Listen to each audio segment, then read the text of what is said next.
What's up, humans? My name is David, and I help people develop self-awareness and self-compassion. And welcome to another Blue Chair Talk.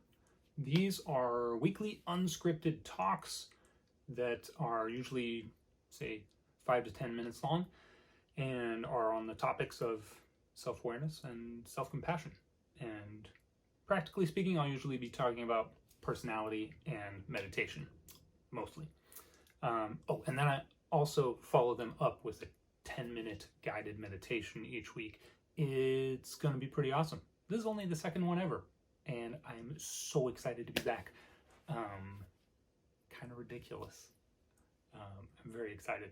Very excited about today's talk. Today we're going to talk about the 4 zones of awareness and what mindfulness actually is. Of course, mindfulness is one of these kind of annoying, silly words that has many meanings. Actually, that's kind of very normal in our languages. But we're going to get to that. We're going to get to that, I promise. We're also going to get to this just a little bit, which I'm so excited about. This is one of the things I'm the most excited about talking about on this channel. As you can see, it's kind of big, this book. So, like, who's going to read that? Hopefully lots of people, because it's full of incredible insights. So we're going to get to that. And what we're going to start with is the 4 zones of attention. And this is really relevant in terms of meditation, because attention and awareness are your fundamental tools within meditation. It's incredible also how little we tend to think about our attention and our awareness, and that's kind of what we're going to get into. So really quickly, to spell it out, we sort of have 4 quadrants, if you will. We have the internal awareness and external awareness. That's one of the divisions. It certainly feels that way, right? That we have some sort of internal space that is different and separate from the external space that we can be aware of, right? Definitely feels that way. And then we also have the division between, or the distinction between, the big picture awareness and the really narrow, high detail focused attention. And I'm going to use those 2 words to try and differentiate that, because this distinction is less obvious if you haven't started looking for it. So those 2 words that I was referring to are awareness for your big picture type of awareness, and then attention for that more narrow, high detail focus, right? This is maybe most obvious, with our vision, right? With our visual field. Most of us know, or maybe at least have heard, right? In maybe studying the science of the eye, right? Somewhere in a biology class, that there's really great detail right about, I don't know, this much of my vision, right? There's like a small cone that's right in kind of the middle of my visual field where I can get a lot of detail, right? And then the rest of it is out of focus, right? And yet we are still aware of it, right? And this generally tracks somewhat obviously with where our attention is going, right? If we have something in focus, right? If I'm looking off a little bit further to the horizon, over here is a guitar on the wall. If I'm looking at this guitar, right? That's what's in focus for me. And yet I am still aware of all this other stuff. I can see till about here, right? Now, don't let me lose you here. We're going to look at some other stuff and tie this all together as well. But this is just maybe an easy entry point to start thinking about this in our lives, because that type of thing doesn't only happen with our visual field. It just happens differently with our different senses, and it's actually a far more holistic phenomenon to how we experience life as human beings, and incredibly almost all the other animals that we're aware of, that we've studied, they also have this sort of thing going on. That's probably a whole nother video for a whole nother time. So my next sort of like place that I want us to try and notice this is actually in our hearing. And we're going to do quite a bit of this in the meditation today. But try and think back to times where you have been really focused listening into one thing, and it took, maybe someone was trying to get your attention and it took them like 3 times trying to get your attention. Maybe it was one of your kids and you were so focused on something else, your kid was like, "Mom, mom, mom," or "Dad," and they had to say it 3 times before you actually realized it. Now, once you realize it, then you remember that you did actually hear it, right? You actually do have this memory of hearing it, and that was in your big picture awareness, but your attention was really caught up somewhere else. And goodness, isn't that interesting that our attention is able to kind of, to some degree, block out this more big picture awareness. So this comes down to, well, let me just read it, because, and we'll get to this in future videos, plenty more, but what this comes down to is actually the 2 hemispheres of the brain giving rise to 2 very distinct takes on the world, 2 very different modes of experiencing, which for us get mostly integrated at the pre-conscious level, right? We're not aware of our minds sort of putting the big picture stuff and also including the like narrow high detail part, right? We're not aware of that combination happening, but these are relatively separate processes. There are a bunch of scientific studies that we've done to kind of figure out what all is going on. But let me read you a bit of this. He's such a great writer.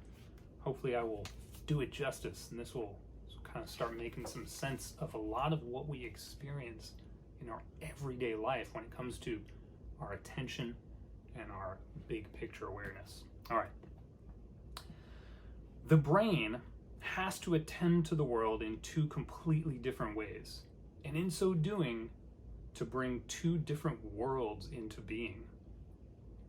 In the one, we experience the live, complex, embodied world of individual, always unique beings, forever in flux, a net of interdependencies forming and reforming wholes, a world with which we are deeply connected.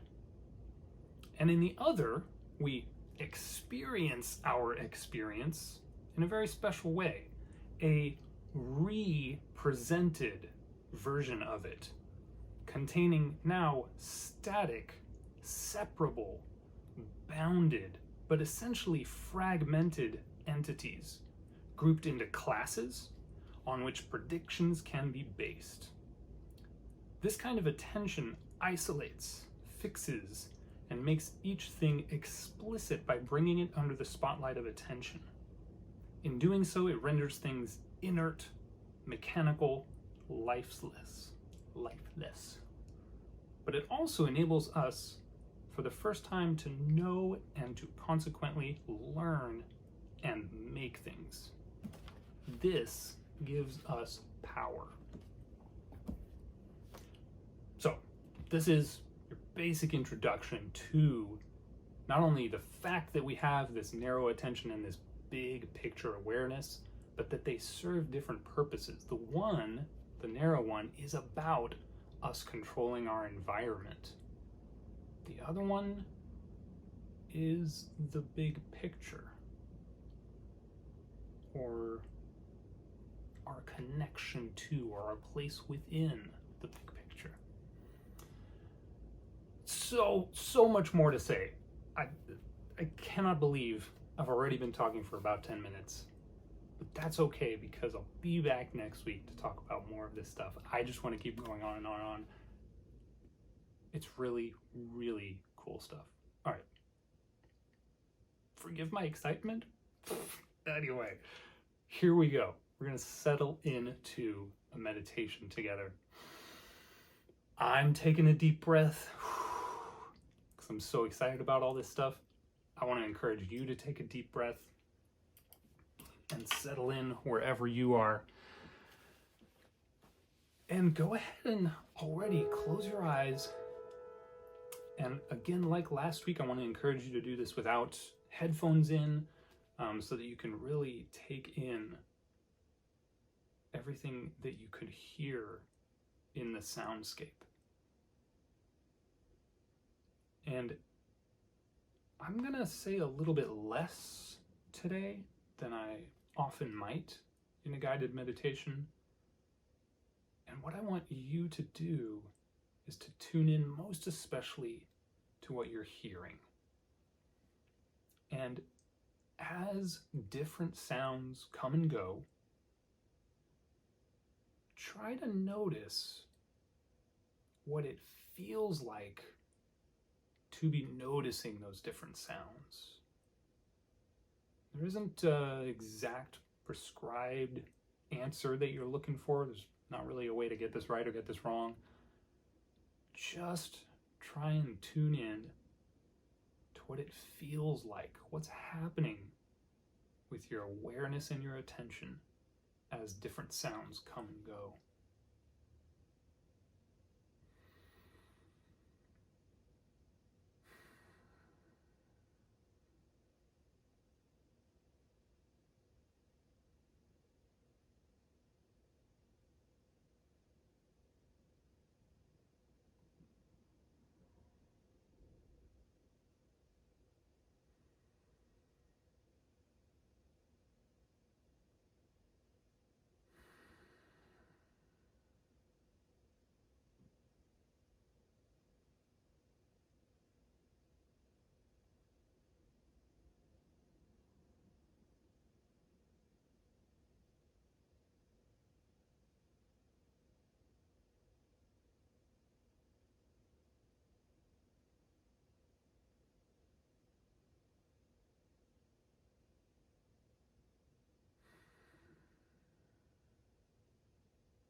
So I don't know if you're in a noisy environment or a mostly quiet environment.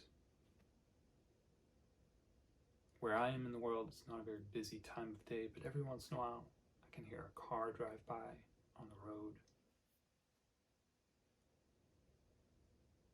And it is a little hard to describe what the feeling is. But every time I'm aware of noticing a particular sound, there's some kind of, I don't know, leaning towards that sound. Not a physical leaning, but something, I guess it's my attention. It feels somehow like I am actually doing something. See if you can notice that within yourself. Is there a subtle sense of doing something? A subtle sense of a you inside there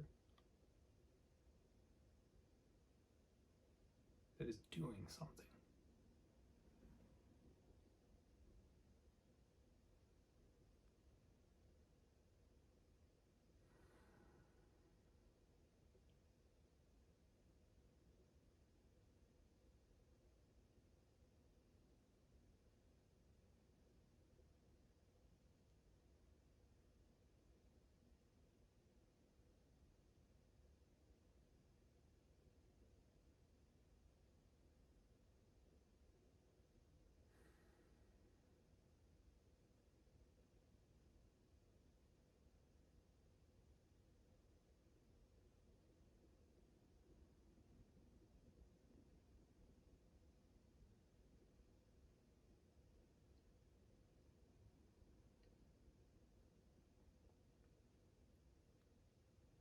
If your mind decides to pull you away into some imaginary narrative, just gently let that go and come back to the soundscape.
As we wrap up for today, I want to invite you to try and notice this in your own life this week.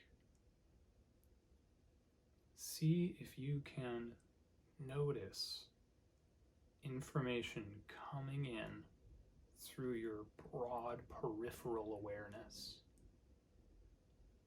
This often happens, or we often can notice this retrospectively. When we're very focused in on something, and eventually something captures that attention and sways it over, we sometimes can realize, oh, I've been hearing that sound for all this time, and for whatever reason, somehow, it didn't occur to me till now to look over there or to really tune in with my full attention.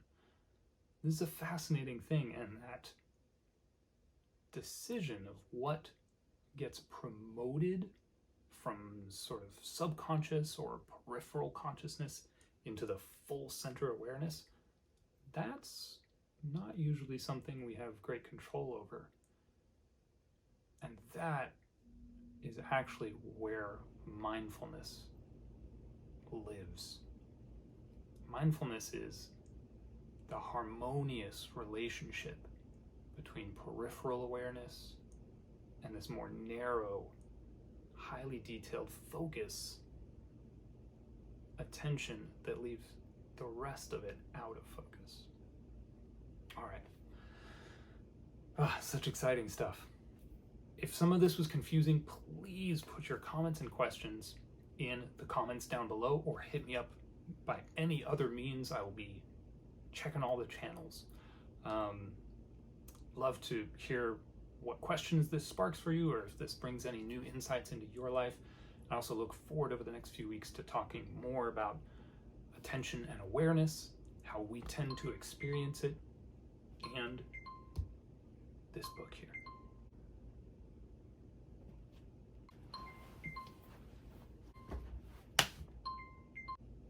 That was a sound. Until next week, know your mind, love your life.